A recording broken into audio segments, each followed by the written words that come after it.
Hey, what's up guys? Matt here, coming to you from Laidlaw's Harley-Davidson. What's going on guys? My name's Andrew. I work at sales here in Laidlaw's Harley-Davidson, and Matt and I just got off the brand new 2022 CVO Road Glide. If you guys are interested in Harley-Davidson content, make sure you hit that subscribe button to subscribe to the most comprehensive Harley-Davidson content channel on YouTube.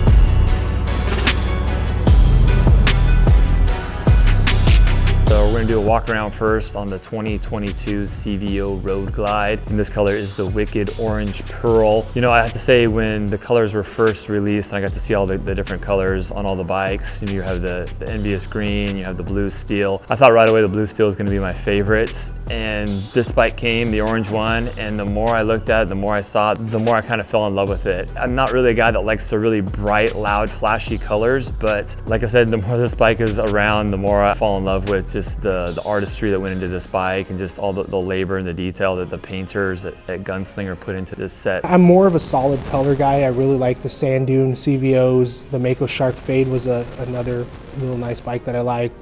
Obviously the Gunship Gray. But after seeing this bike in person and seeing it out in sunlight, it is absolutely stunning. The pearl in that orange paint just absolutely pops. This is one of the two sets that is an extra $3,000 premium on top of the almost $42,000 price tag. So this bike MSRP is just shy of $45,000. I covered this in a video before, but there are two paint sets, the Hightail and the Wicked Orange Pearl, that you pay an extra $3,000 for. You know, back for, I believe it's the second year now, you've got the two-piece laced wheel here. So you've got the spokes mounted on the exterior of the rim there, kind of like the Pan America, so you get a tubeless tire there. You've got LED lights all the way around. Obviously with the CVOs, just every finish, every trim piece on the entire bike has been upgraded in some way. So tons of chrome. This bike has the chrome finishes. Some of the CVOs, like the blue steel, are a little bit different with the finishes. The blue steel, I believe they have what's called smoked chrome. It's a little bit darker chrome on there. And on the envious green, which is the green and black with flames on it, that I believe has all the black finishes on the engine. This bike coming back now, I believe since 2019 year, they've had the Kahuna collection on these bikes, which is a collection that I still love today. I feel like it's still really, really good, and it definitely has that premium nature behind it. And so you've got the Kahuna collection on here. That's your floorboards, your brake pedal, your shifter pegs, your heated grips on here. On this bike, you've got a lot of chrome front end, chrome bars, just a lot of the accents on the engine are chrome. So definitely a very flashy bike. Back now for a second year in a row, you've got the Rockford Fosgate Boom Audio Stage 2 speakers. So that was a new release last year. Stereo system is awesome. It sounds incredibly good, even at really high volumes. You've still got a lot of that bass and treble clarity to it. So definitely a top of the line stereo system on here. And the Rockford Fosgate sound system is absolutely stunning, man. It will blow your eardrums out if you let it. Every fairing bagger that I had, I always upgrade the stereo system. As far as the Stage 2 Boom Audio, I've heard different stereo systems, so on and so forth. Having the sounds, I mean, that's kind of why I like having a fairing bike. One, for the wind protection, two, for the audio, and Harley absolutely killed it with this Rockford Fosgate system. You've got Harley-Davidson's 6.5 Boom Audio GTS system, which has been out since the 19 model year. So with that, you've got your navigation, you've got all your Bluetooth stuff, you've got your phone capabilities. That's been that way for a while now. You get a headset with the bike as well, so you get the wireless capability with the wireless headset interface module on the bike as well. You do not have Sirius XM satellite radio on this bike. That's a common question that I get. Harley used to have their XM receiver on their CVOs back, I want to say it's probably been 5 years ago or more. They stopped doing it. My guess is that there just wasn't that many people taking advantage of that part, so they just took it off because not very many people were activating the Sirius XM on the bike. So you don't have that going on the bike. One of the things that's kind of cool about the CVOs as well is you have locking capability remotely on your key, and you also have electronic locks on the dash as well. Things like your interfering is all color matched as well on here. The seat, a very cool two-piece seat as well. A lot of detail in there. You've got almost like this softer, like suede material on there as well, on different panels of the seat. Just really, really high-end stuff that in most circumstances you'd only see like on a custom bike. The seat, the stitching in the seat, the Alcantara type material they use on the seat, is absolutely nice. It's just every finish on this it's second to none.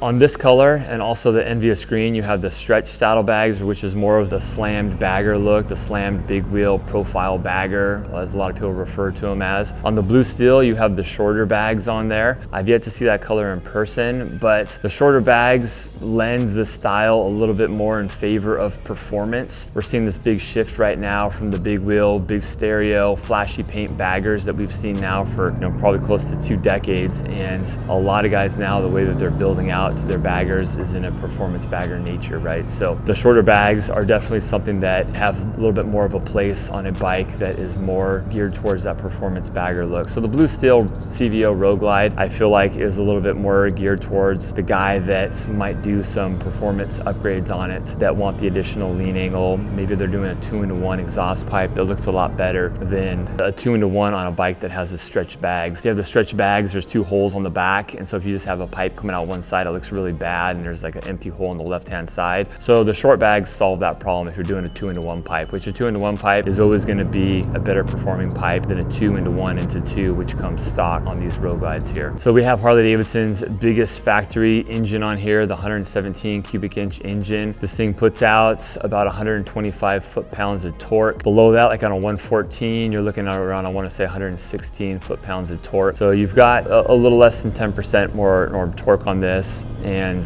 horsepower wise, on the 114 you got 88 horsepower. This is putting out, I want to say, somewhere around 95, 96, 97 horsepower at the rear wheel. So those are your power figures. Definitely really strong power on this bike. Speaking of the power and the power delivery, I feel like the cam profile on the 117s favor a higher speed, like a higher RPM. You definitely still have a lot of that low end torque, but I feel like you really get the full potential and the full advantage of having the 117 engine when you get up on the freeway and you're doing roll-ons from 65 to 80 miles an hour or more. That's where I feel like the power is the most noticeably better than like the 114, for example. This year we've got some ST models in the mix. You got your Road Glide ST, you've got your Lowrider, and you got your Street Glide ST. They all have the 117 this year. You also have the 117 on the Lowrider S as well. So you've got 4 other bikes with the 117 this model year. And so if you're looking for just that big motor, then you have other options this year. A lot of times guys would come in, they just wanted the biggest motor and the best performing motorcycle from the factory, and so they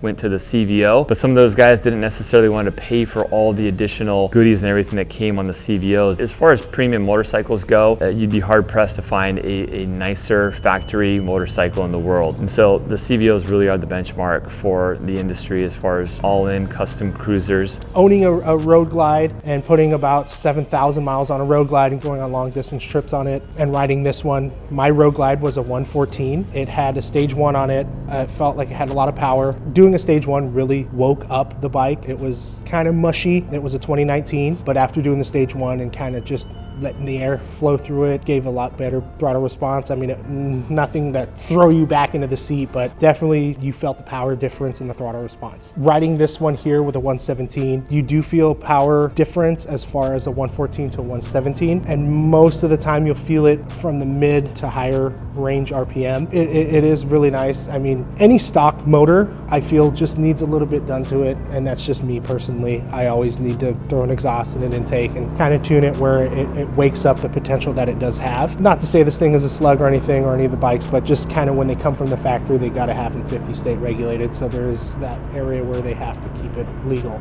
You've also got the Fang spoilers on here, so there's the spoilers that come down from the bottom of the fairing and come down towards the engine guard on here. They came out, I want to say, in the 2019 model year. This is a really nice part that's a color matched part that really spruces up and gives the whole front fascia of the bike a really nice facelift. It also has a sporty nature to it as well. Some people ask me, okay, well, is there any performance benefit from the Fang spoilers? I personally haven't really experienced any performance benefit. I'd be surprised if there is a performance benefit, but aesthetically, it definitely gives it a little bit racier, edgier look to it. And so I like it just from a style standpoint. So I've ridden the CVO Road Glides quite a bit in the last, 15 years they've been making them. The CVO Road Glides really saw a big shift in the 2018 model year. That's when they first started using the 21-inch wheel on the front. And so the suspension, the ride characteristics, and the handling characteristics changed a little bit at that time, and the profile of the bike really changed as well. I mean, you put a 21-inch wheel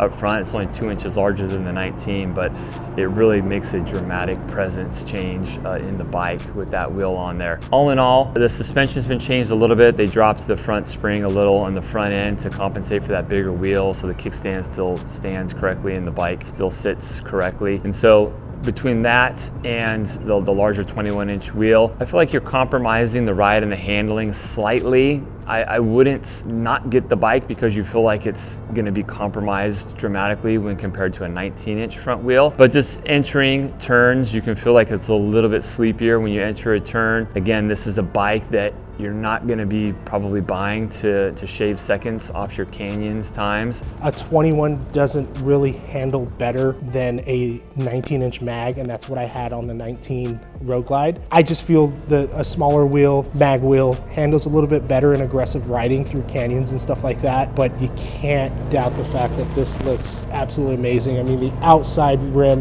where the spokes go into is just, it's black paint with a chrome finished outside is just absolutely incredible looking. It's a big wheel bagger, you know, it's a profiling, it's a badass cruiser hitting the boulevard. You can get out on the road. If you are going to go out on the open road, you know, it's a great freeway bike, tons of power there. I would do a couple modifications personally. You know, I'd probably change the suspension, change the seat, just something more comfortable. Probably do a little bit taller windshield on there. But with those 3 changes, you know, this bike can be converted into something that's going to haul across the country as well. But, you know, right now with the way it's set up, it's great for day rides, you know, and like I said, with a few modifications, you can change that into like a long haul tourer. Obviously, you can put the backrest on the back for a passenger and things like that. Again, this seat is geared towards style and the profile and the sleekness of the design of the bike. It's not really geared towards long haul, multiple hour, hundreds of miles in a day riding. And so again, it's a seat change. It's 2 bolts. You can change that out if you want like a long haul cruiser, or you could just, if you're that type of a rider that does mostly overnighters and does long distance, you could just get the Road Glide Limited. So this model year, they did away from the Ultra Limited. We've seen the Ultra Limited in the lineup, I think, consistently since like 2006 or 2007, you know, never missing a model year. So this is the first time in a long time we haven't seen the Ultra Limited. I think it was very smart for Harley-Davidson to change it up and do the Road Glide Limited. I really don't think we need both of those bikes in any one model year. And so to have it mixed up, the shark nose fairing for us at our dealership are growing in popularity. They're more popular now than the Batwing fairing models, just speaking from a sales standpoint. And so to have the shark nose fairing, the limited all-in, you know, tourer, I think that was a smart move on behalf of the motor company. Now, as far as owning a Road Glide Special and doing a lot of modifications to it, as far as aesthetics, I've done the rear fender, front fender, speaker system, grips, and all that fun stuff. And the person that's kind of deciding between the two, with the CVO, you get everything that Harley has to offer on it. Heated grips, you get the Kahuna collection, the 117, the wheels that aren't available on any other touring bike. So as far as recommending this bike and the person that I would recommend it to, it's kind of the guy that just loves the premium stuff, that is kind of in the balance of fully modifying a Special or an ST to the guy that just wants the CVO and done with it. Of course, any of you guys out there are like me, you can't leave anything stock. If I got a CVO, there's always something to do with it, but not as much. The paint job is done. Obviously, a lot of people do bars and exhaust and stuff like that, and that's just minor stuff. I think buying a CVO, you got the wheels, you got the look. Not many people are going to be running around on these things, and not to mention the stereo kit's already done. So it's for that guy that is going to drop 10 to 12 grand on a Road Glide Special and do paint and powder coat, and because I kind of done that with my 19. I've done the rear fender, I've done the front fender bars, I've done powder coating on the wheels. So all that, it adds up to a certain point. So if I were to start with a CVO, yes, I would be putting a little bit of money into it, but not as much. But I think the end product with me investing in a CVO and doing what I like to do to it would be a lot nicer look and more unique than I would have done to my 19.